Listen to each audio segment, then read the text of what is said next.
Hey guys, Mr. Mackey here, and welcome to Shapes Week. Now when I mean Shapes Week, there's only two things we're really going to be focusing on this week regarding shapes, and that's perimeter and area. Now perimeter and area are vital whenever we're looking at shapes, whenever we're looking at space, and they are so important for real life. They're important for you knowing where to put things in a room, if you have enough space for things in your room, and also if you have enough space to build things around other spaces. They are so important. Now for the first 3 days of this week, I'm going to be focusing solely on perimeter. And for the last 4 days, I will be focusing on area.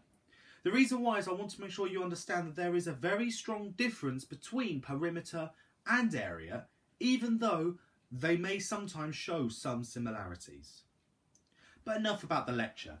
Let's start with today's topic, which is perimeter. Now perimeter, we focus solely on the outside of the shape. The perimeter basically means how much space we have when we look at the outside of any shape.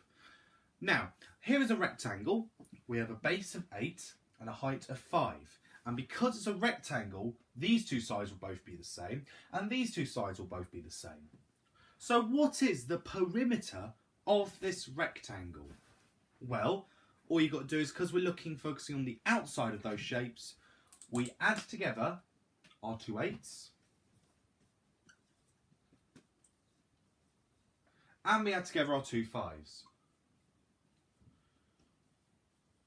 Totaling, anyone know what 16 and 10 makes? 26. But that's not it.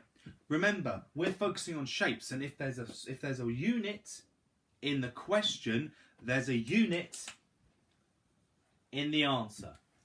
So the actual answer is 26 meters. And that's how you find the perimeter of a rectangle when we have all 4 sides. What about the area of this one? 6 centimetres and 4 centimetres. If we need the perimeter, we need to know all 4 sides. How can we find them? Well, think back to the one I just did. I told you because it's a rectangle, these two sides will always be the same. And these two sides will always be the same. So I've just found them. Just need to use a bit of common sense. And then we just do exactly what we did before. 6 add 6 gets you 12. 4 add 4 gets you 8. 12 add 8 will get you 20. But because it's centimetres, it's 20 centimetres. Simple as that. Now I have a square, and I want to find the perimeter of this square. But I only have one of the sides, 10 centimetres. How can I find the other 3 to help us find the perimeter? Well, what's the important word in what I just said? Square. And what do we learn about squares? About them being regular? That's right. If a shape is regular, like this square, all of the sides will be the same.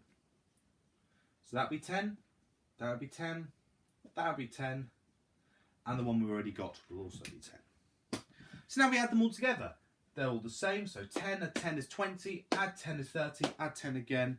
That gets you 40 centimetres.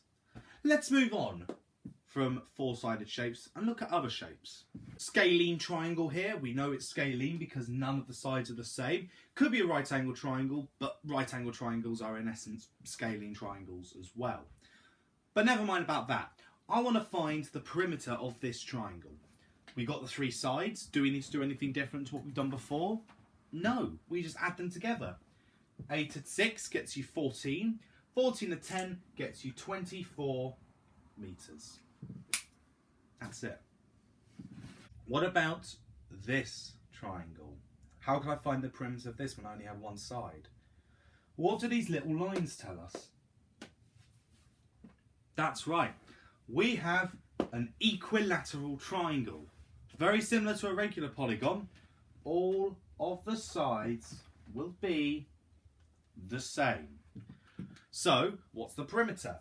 8 and 8, 16, add 8 again, that gets you 24 centimetres. And we can even do this for shapes that aren't 4 sides or 3 sides, like this pentagon. If we know all the sides that they have, then we can just find the perimeter from that. So 5 add 9, 14. Add 5 is 19. Add 6 is 25. Add 7 gets you 32 metres. And that's all you need to know for finding the Perim-add-ter. You add them together. Little play there. So here is your challenge for today. For all the questions we've done, we've used previous knowledge that we've learned to find them. E.g. equilateral triangle, all the sides are equal, so we can find the sides if we just know one of them. Now I want you to use this previously learnt knowledge through my videos to find the perimeters of these two triangles. What information have I given you to help you find them? See how you do. Good luck doing them. Take care, and I'm looking forward to doing more of Shapes Week, bringing on more perimeter. Take care, guys.